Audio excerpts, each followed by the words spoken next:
이번에 이제 연방제의 그 재정에 관해서 한번 보겠습니다. 연방제 재정.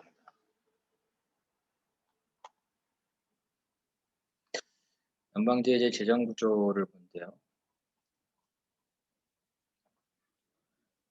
재정이 이제 그 중앙으로 여전히 집중된 나라도 있고, 아니면 재정 분권이 확정된 나라도 있고, 재정 분권이 확립된 나라들이 좀 더 많습니다.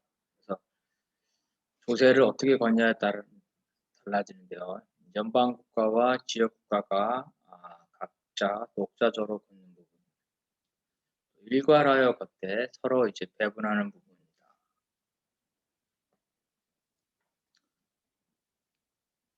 이제 보통 이동이 불가능한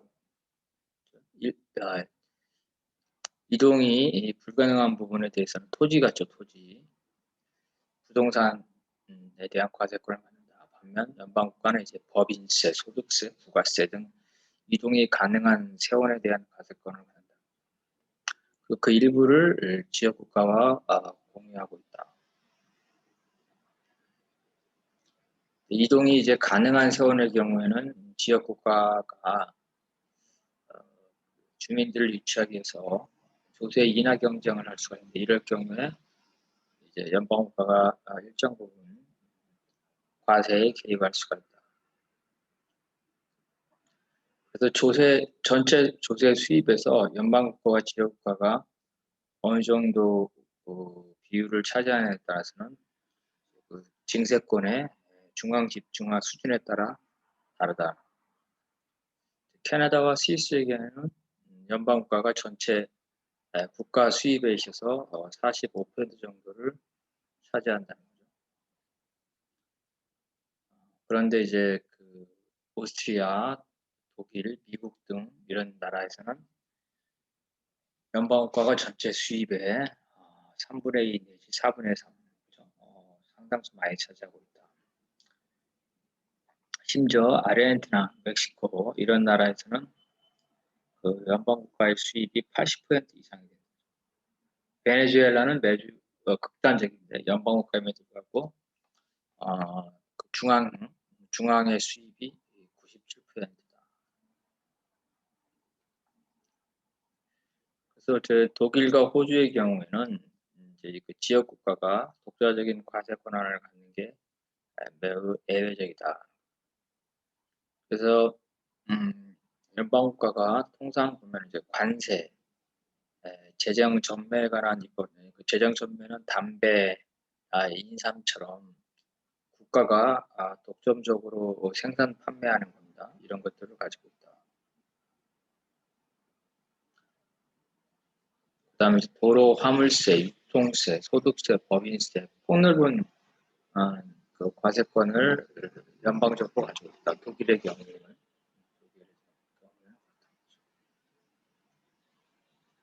그 중에 일부를 이제 그 지역 국가에 주게 됩니다. 지역 국가에 보면 이제 지방 소비세가 지방 소비세, 물품세에 관한 입법. 지방 소비세인데, 소비세의 가장 대표적인 게 우리나라의 경우는 이제 부가가치세. 국가가 징수를 하게 되죠. 또 지역 국가는 재산세, 상속세, 여러 가지 세가 있죠.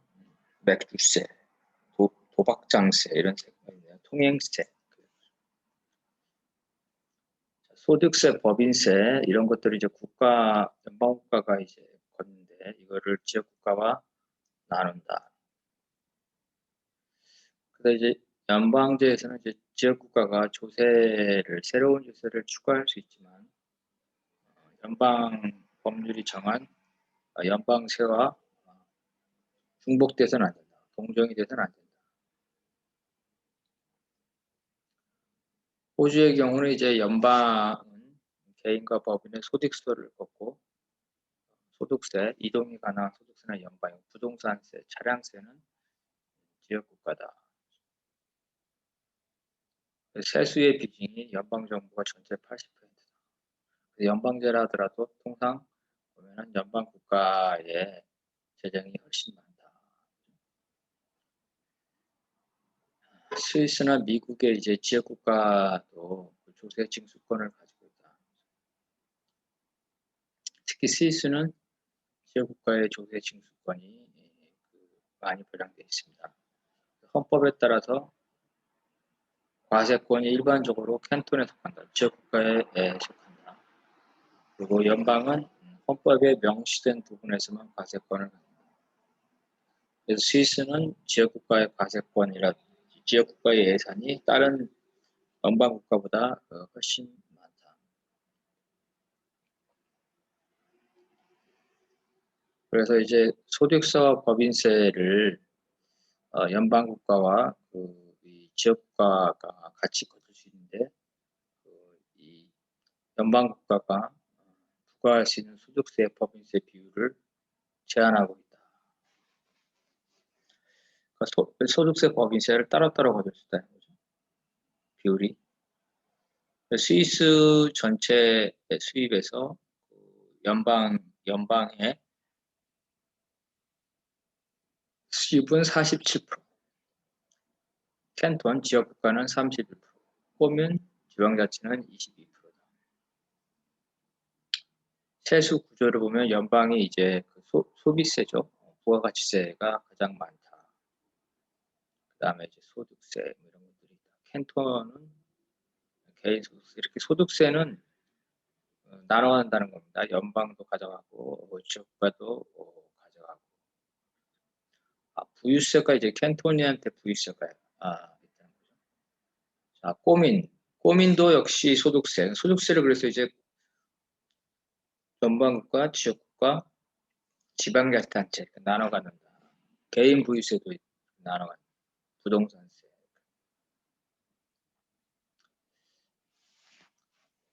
그래서 이제 그 연방국가의 재정 비중이 나라마다 다르다.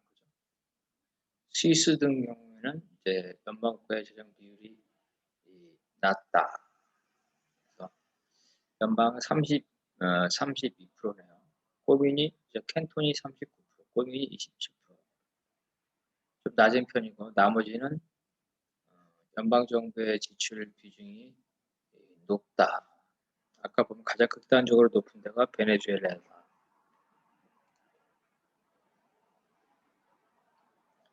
그래서 스위스 연방정부가 이제 그 지출하는 비중을 보면은 어떤 많이 쓰냐 그러면 사회복지가 제일 많죠. 그렇죠? 27%. 그리고 이제 지역국가나 지방자치단체의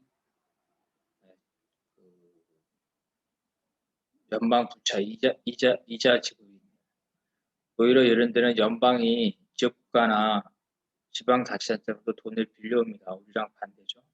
그래서 연방 국가보다 지역국가나 지방자치단체가 더 돈이 많다. 이렇게.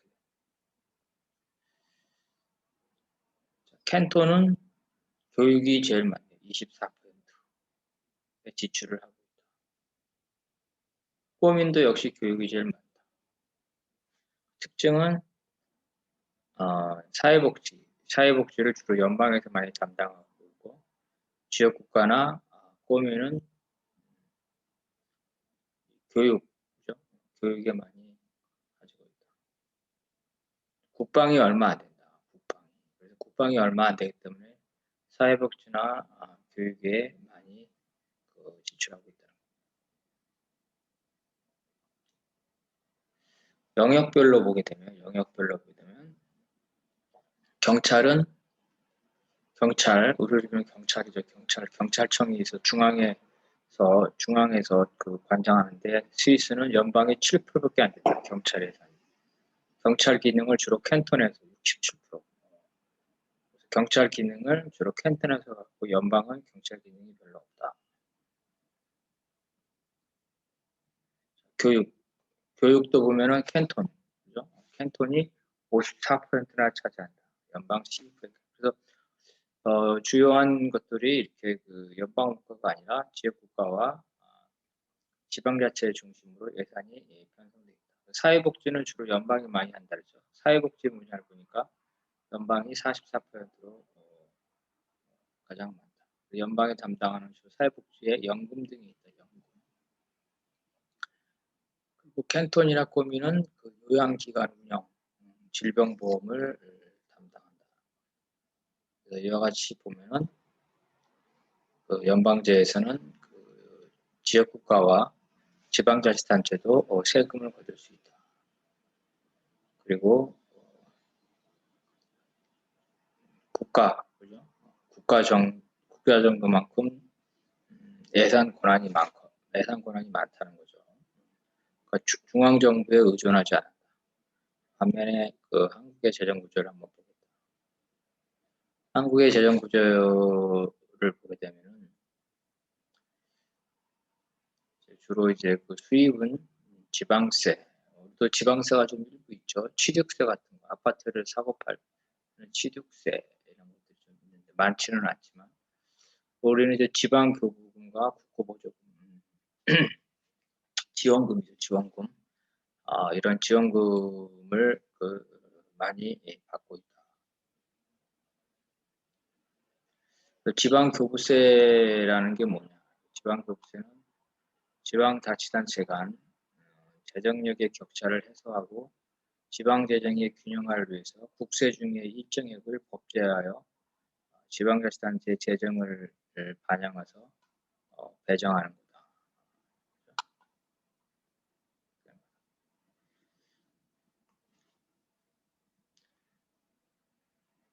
지방교부세는 이제 내국세의 18.3%로 책정되어 있다. 18.3%. 그 중에 이제 대부분이 보통교부세로, 교통교부세는 이제 용도 지정 없이 자치단체가 알아서 사용하는 거죠. 나머지는 용도가 지정되는 특별교부세. 그래서 우리의 경우에는 연방제국과 달리 재정이 중앙에 많이 의존하고 있다. 자, 국가보조금, 교부세와 달리 이제 국가보조금, 둘 다 국가가 지원해 주는 건데요. 이거는 이제 그 국가보조금은 용도와 조건이 지정되어 있는 거다. 특정 목적의 재원이다. 특정 목적의 재원. 주로 이제 국가 위임 사무, 국가의 사무인데 지방자치단체에다가 위임을 한 거죠. 혹은 국가 시책사에 중요한 거는 사용의 범위를 정해진 거죠. 이게 이제 그 교부세와 다르다. 보조금은 특정 사용 용도가 정해진 거다. 국가는 광역자치단체, 광역자치단체는 또 기초자치단체에 이렇게 지원을 해주는 시스템입니다. 우리는 이제 그 연방국가와 달리 지방자치단체의 지출 규모가 매우 작다. 지출 규모가. 재정 권한이 중앙에 다 이렇게 집중되어 있다는 거죠. 그래서 이제 전체 그 지출 총액의 비중을 보니까 중앙정부의 비중이 61%, 자치단체의 비중은 거의 그죠? 2배에 가깝다는 거죠. 자치단체에서는 이제 그 재정의 자립도를 보니까 자체 자원이 약 3분의 2, 나머지는 이제 주로 중앙정부에 의존하는 거다. 지출 예산 규모를 보게 되면 이제 교육 등 지방자치단체가 담당해도 상관없는 게 이제 중앙정부가 다 담당한다는 거죠. 교육문화의 70%, 교육문화의 70%를 중앙정부가 담당합니다. 다른 분야에서도 다른 이제 분권 국가보다는 국가의 지출 규모가 크다. 재정 자립도는 이제 전체 예산 중에서 지방세와 세외 수입의 비중을 말한다. 그래서 이런 재정 자립도 이제 그 지방의 재정의 건전성을 보는데 당연히 우리는 중앙 집중 국가이기 때문에 재정 자립도가 매우 낮다. 그래서 이제 이 지방세와 세외 수입의 비중이니까 중앙정부로부터 받는 교부세 이런 것들은 없죠. 그런데 그러면 재정 자립도보다 좀 더 넓은 개념으로 재정 자주도다. 재정 자주도는 이런 그 수입의 자체 수입의 지방 교부금, 그죠? 이런 것들 교부금까지 포함한 거다. 그래서 이제 자립도보다 자주도를 하면 더 당연히 비중이 높아지겠죠.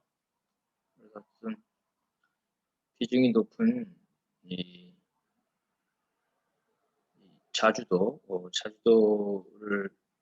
본다 치더라도 서울, 그죠? 서울이 84%좀 높죠. 제주가 61%, 도 평균이 45%. 시군구는 뭐 기초단체는 큰 차이 없네요. 70%가 안 된다.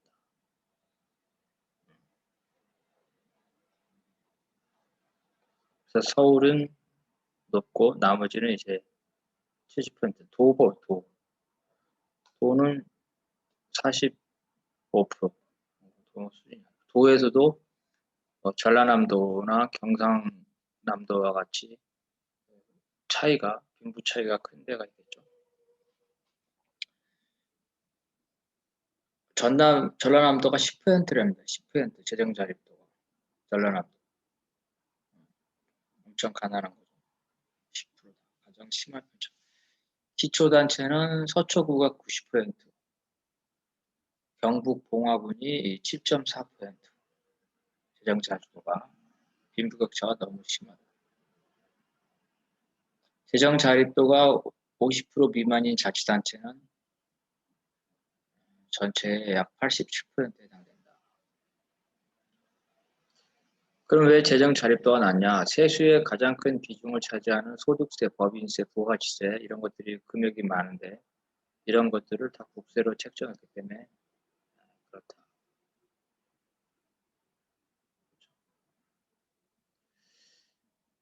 그래서 국세와 지방세의 비율을 따져보니까 거의 78%가 국세로 책정됩니다.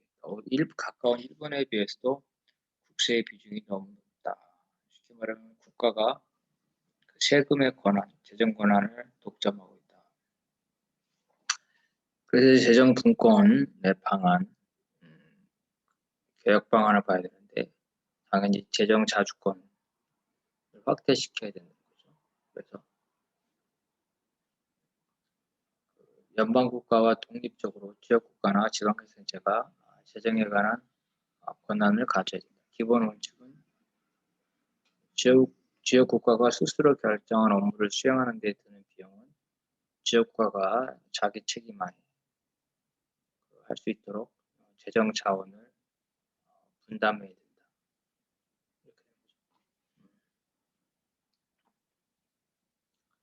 어떤 입법을 할 때 그 입법 주체가 그 수입과 지출을 부담해야 된다는 겁니다. 그래서 중앙이 통제하는 재정 구조를 자율적인 재정 구조로 바꿔야 된다. 중요한 건 지방 세원, 국가가 독점하고 있는 세원의 일부를 지방으로 넘겨서 지방세화를 해야 된다. 그래서 이 지역국가의 세금의 종목이나 세율을 독자적으로 결정할 수 있도록 한다. 다만 세금을 너무 낮추는 경쟁을 못하도록 일정 부분 제한을 해야 된다. 그래서 국세와 지방세 비율을 현재는 8대2 정도인데 이거를 6대4 정도로 조정해야 된다. 그리고 소득세, 소비세 같은 경우를 연방국가와 지역국가가 공유할 수 있도록 한다. 이런 세원을 늘려야 된다. 가장 좋은 방법은 스위스 방식인데요. 연방국가와 지역국가가 공유하는 세금, 소득세, 법인세 이런 것들을 지역국가가 징수해서 연방국가에게 주는 방식, 이러한 일괄적인 방식. 이 재정분권의 실질적인 보장, 그다음에 한 군데서 걷어가도 나눠주니까 조세 저항이 적다는 거, 과세 절차에 간소하다, 이런 것들이 필요하다는 거.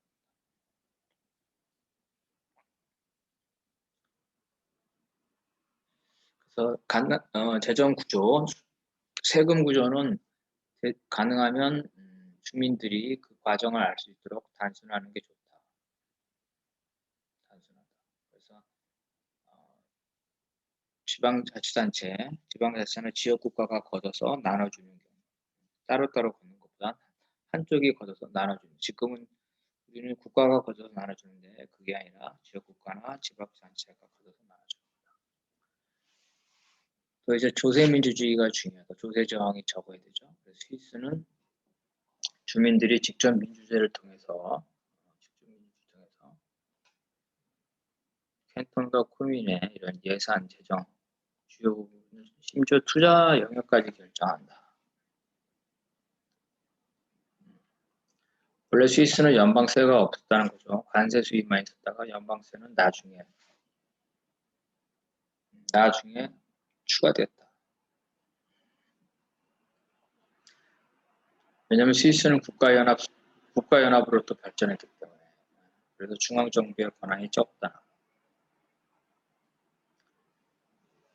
그래서 연방세를 할 때는 이제 헌법과 국민투표, 헌법 개정과 국민투표를 통해서 연방세를 추가할 수 있다. 대다수의 캔톤에서는 이제 재정, 그러니까 세금을 들어가는 사업 이런 거를 정할 때 이제 의무적으로 투표하는 부분과 선택적으로 국민투표하는 부분이 나눠져 있다. 국민투표를 되게 자주 한다. 익숙해져 있다.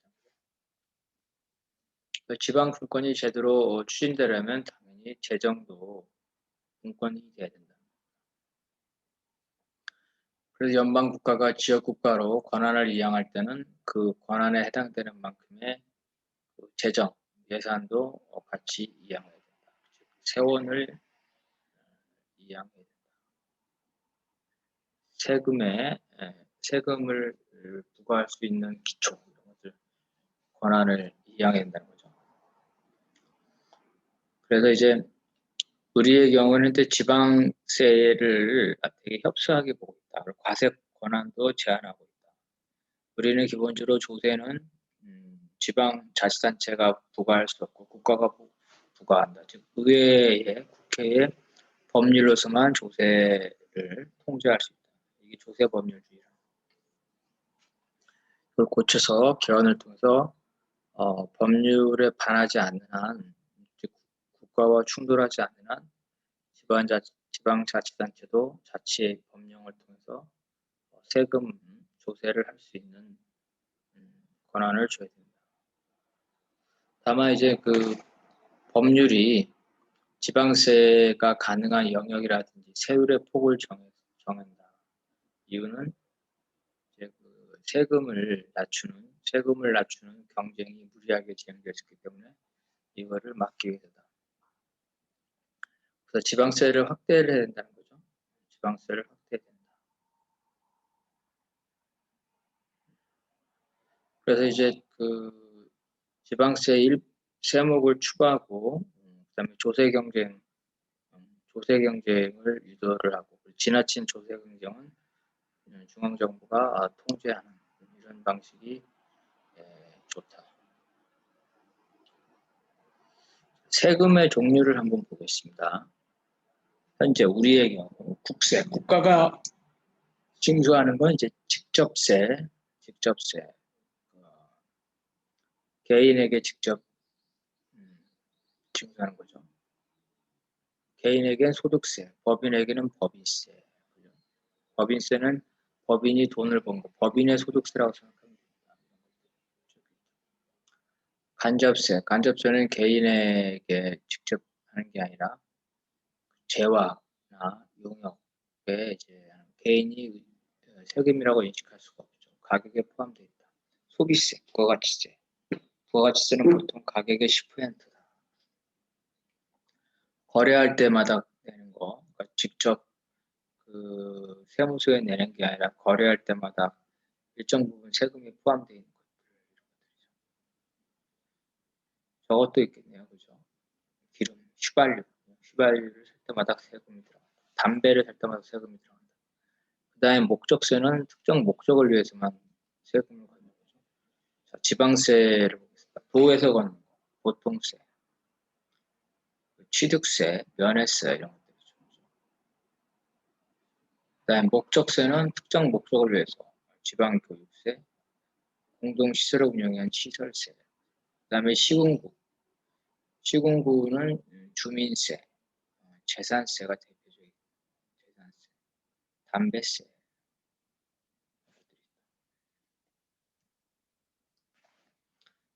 그래서 우리의 경우에는 이제 그 현재 중앙정부의 그 조세 권한을 이양을 해야 된다. 스위스의 경우에는 지역국가뿐만 아니라 지방자치단체가 세금을 거둘 수 있는 권한이 있습니다. 꼬민의 경우에는 소득세, 부유세, 가구세, 세금이 많죠. 꼬민. 그래서 스위스의 꼬민은 보통 2만이 안 된다. 그렇지만 이런 세금에 관한 권한을 가지고 있다. 우리로 치면 국가가 걷는 그 개인 소득세나 법인세를 스위스에서는 지방자치단체가 부과한다. 그래서 이 세율을 정할 수가 있죠. 그래서 세계적인 기업들이 이 스위스로 이동을 한다. 지방자치마다 세금 구조가 다른 겁니다. 예를 들어서 우리 동네에서는 관광 지역이니까 환경 산업을 위해서 공장, 굴뚝에 대해서는 법인세를 높게 부과하고 인터넷 산업에 대해서는 법인세를 낮게 부과한다. 그러면은 인터넷 산업을 하는 그 회사들이 이 본사가 이사로겠죠. 그래서 인구가 15,000명인 뷰게 꼬민에는 세계적인 제약식품 회사인 네슬레의 본사가 있다.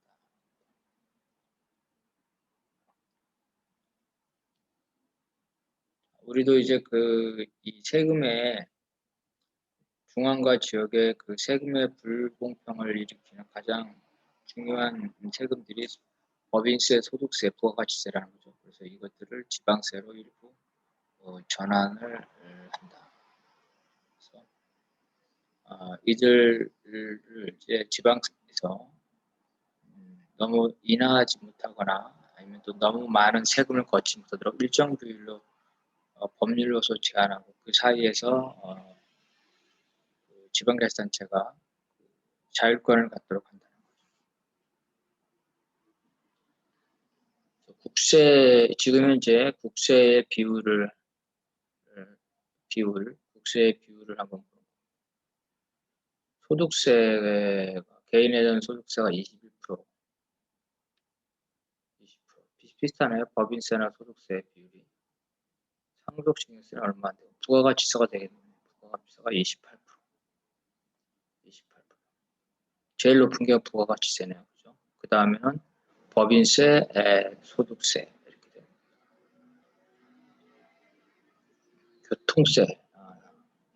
교통세도 꽤 높다. 종합부동산세는 얼마 되지 않네요.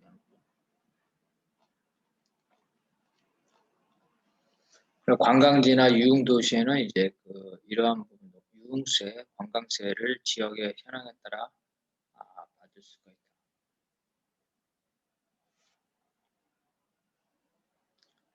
그래서 지방자치가 특정 목적을 위한 세금 이러한 것도 받을 수가 있다.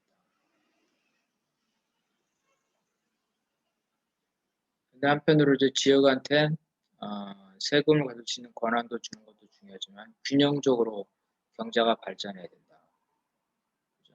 가난한 지역에서 세금을 걷어봤자 세금이 얼마 되지 않겠죠.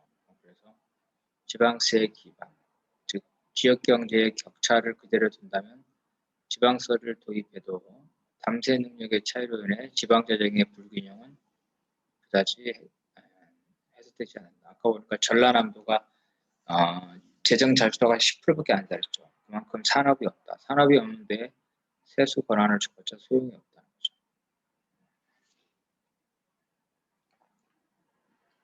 그래서 산업 발전과 세금 조세 정책은 같이 가야 된다. 경제 정책과 조세 정책은 같이 가야 된다. 그 다음에 이제 재정 이전.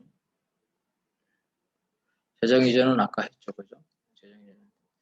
국가가 보존하는 거, 그 다음에 잘 사는 지방자치단체가 못 사는 지방자치단체한테 주는 거다. 자, 지방세의 구성비를 보게 되면 한국의 경우에 등록세가 18%네요. 주민세가 15%, 취득세가 18%. 취득세는 이제 그 아파트를 사고 팔 때 아파트 많이 지면은 지방자치단체가 그 돈을 버는 거죠. 재산세도 그래도 비중이 좀 높은 거다. 그래서 아파트가 많고 주민이 많으면 세금이 많이 받는 거죠.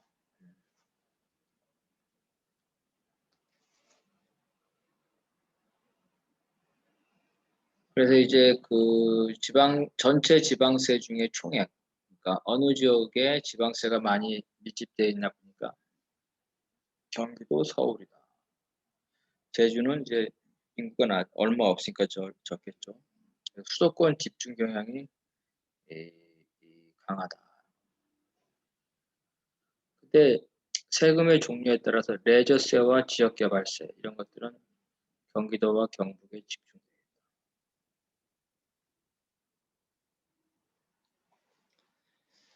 그래서 이제 그 수직적인 재정 이전, 국가가 지방자치한테 주는 거, 수평적인 재정 이전, 잘 사는 지역이 못 사는 나라한테 주는 거 이런 거죠. 나라별로 보면 독일의 경우에는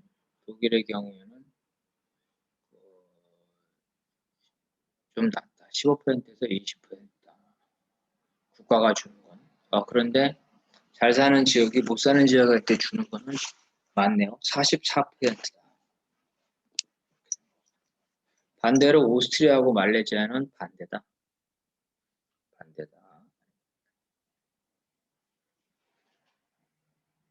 그래서 나라마다 그 중앙정부의 지원이나 잘 사는 지역과의 지원이 나라마다 다르다.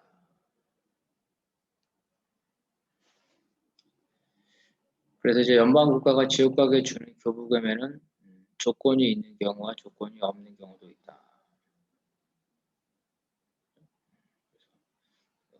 조건이 없다는 것은 돈을 주는데 아무데나 쓸 수 있다는 거죠. 조건이 있는 건 이건 돈을 줄 테니까 복지에만 써라. 이렇게 된다는 겁니다. 그래서 이제 그 재정 지원이 많은 경우에는 중앙국가가 지역에 재정 지원이 많은 거. 스페인이 그렇다는 거죠. 이런 경우는 왜 그러냐면은 지방에 못 사는 경우도 있지만 사실은 그것보다는 우리도 마찬가지인데 지방에 재정 권한을 주지 않았기 때문에 그러니까 지방에서도 걷어야 될 세금을 중앙정부가 걷기 때문에 생기는 거다. 이런 뜻입니다. 그래서 이런 문제는 이제 누가 재정권을 갖냐는 문제는 중요하기 때문에 연방국가에서 캐나다 같이 이런 데는 헌법에 재정의 균등화를 명시하고 있다. 스위스에서도 역시 마찬가지로 부자인 캔톤이 가난한 캔톤에다가 지원을 하고 있다. 이런 지원의 경우는 이제 조건을 달 수 있죠. 조건을 달 특히 중앙정부가 지방자치나 지역 국가에 교부금을 줄 때 조건을 달아서 통제할 수 있다. 그래서 이렇게 되면 이제 그 중앙정부에 의존하게 되죠. 통제에 따르게 된다. 그러면 재정 분권의 취지에 맞지가 않는다. 그래서 너무 많이 통제하면 안 된다. 그래서 적절하게 좀 너무 구체적으로 하지 말고 대상과 규모를 좀 폭넓게 해야 된다. 너무 구체적으로 통제하면 분권의 취지에 반하게 된다. 또 이제 보조금 문제에서 중요한 거는 그 보조금을 서로 확보하려는 경쟁이 있다. 지역 간에 보조금을 확보하기 위해서 무리하게 사업을 한다. 일종의 이제 보조금을 노리는 끈끈이 효과, 이런 재정적인 환상을 주고 있다. 이런 것들은 이제 그 재정의 책임성을 손상시키는 거죠. 뭐 이런 겁니다. 그 각 지역단체의 특산물, 지역단체의 특산물을 통한 뭐 지역 축제다. 연방정부가 이제 지역의 특색 있는 축제에 대해서 지원을 해준다. 그러면 무분별하게 지역 축제를 남발하는. 요즘에는 많이 줄어들었는데 온갖 지역 축제들이 많았습니다. 이런 것들. 중앙정부의 재정 지원을 노리고 사업을 무리하게 무분별하게 확장시키는 거예요. 수평적 재정 지원은 잘 사는 지역이 못 사는 지역에 돈을 주는데 경쟁력이 있는 데가 경쟁력이 없는 데다가 돈을 주는 거다. 그러면 결국은 뭐냐면 경제를 잘 운영하는 지역이 오히려 경제를 제대로 운영하지 못하는 지역에 돈을 주기 때문에 전체 재정의 효율성을 떨어진다는 반론이 있다. 그래서 이 재정 지원을 할 때는 한편으로는 약간 이 경제를 돈을 함부로 못 쓰게끔 재정을 낭비하지 않게끔 하는 약간의 통제가 필요하다. 그래서 코리아에서도 연방제를 할 때 이런 재정 조정을 할 수밖에 없다. 그래서 재정 이전을 할 수밖에 없을 경우에는 포괄적인 재량을 줘야죠. 완전한 자유를 줄 수는 없고 일정 부분 제한을 할 때 재량을 줘야 된다. 일정 부분. 통제 수단이 되면 안 된다는 거죠. 장기적으로는 지역국가가 자체 재원을 확보하게끔 해서 세원을 주면서 더 근본적인 건 경제, 지역 경제가 활성화되도록 해야 된다. 그래서 이러한 재정 지원은 이제 소득 재분배를 한다.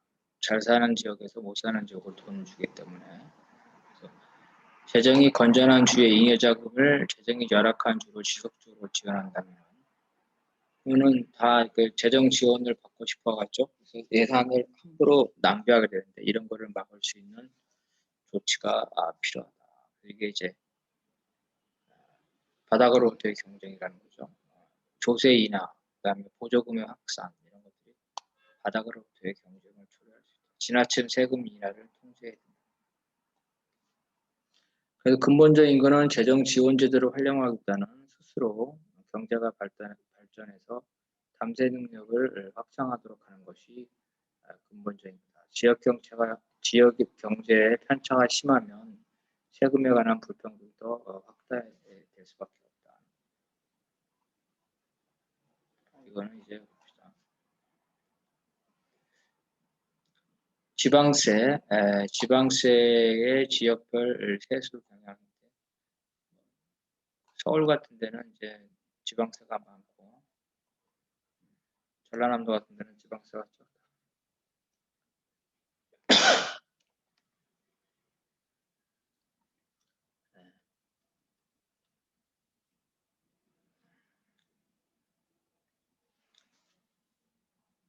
그래서 근본적으로 이제 그 경제의 불균등, 지역의 불균등을 시정을 해야 된다.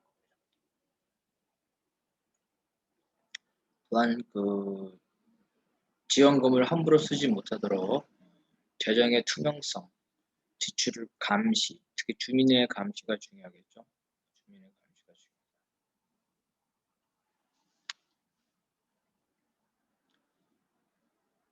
재정 부담률을 현재로서는 첫 번째는 재정 부담률을 OECD 수준으로 높여야 된다는 거죠. 두 번째로는 재정의 내역 중에서 국방에 관한 부분을 좀 줄여야 된다. 자, 그다음에 연방 국가의 개입, 연방제에서도 이제 지역 국가를 개입할 수 있습니다. 그래서 이제 예외적으로, 자, 이거는 다음 시간에